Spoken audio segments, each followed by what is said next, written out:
And one often hears of the sort of George Soros boogeyman. But, I mean, Soros actually, you know, he is, I believe, the top contributor to the Democratic Party.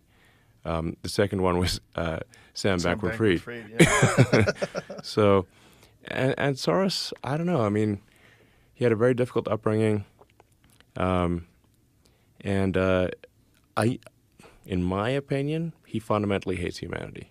That's my opinion. Really? Yeah. I mean, well, he's doing things that erode the fabric of civilization.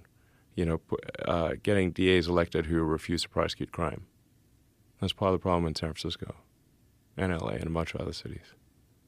So why would you do that? Was it humanity, or is it just the United States as a whole? I mean, he's pushing things in other countries too, he's not doing just the here. same thing. Yeah. Now, George at this point is pretty old. I mean, he's not, you know, he's basically a bit senile at this point. But I mean, he's very smart, and he's very good at arbitrage. You know, famously, he shorted the British pound. That's sort of how I think he made his first money, was shorting the pound. So he's good at spotting, basically arbitrage, like spotting value for money that other people don't see.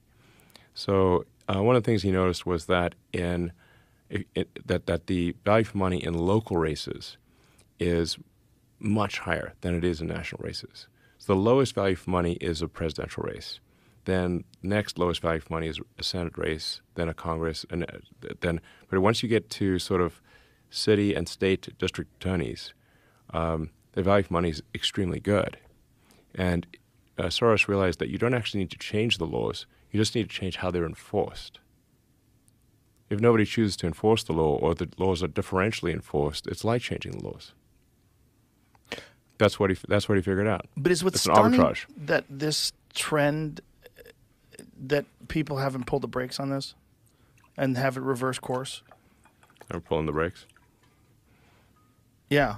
Yeah, pulling the brakes right now. Yeah, you are. But you might be the only one. Well, I think more people should. Most people just don't want to rock the boat.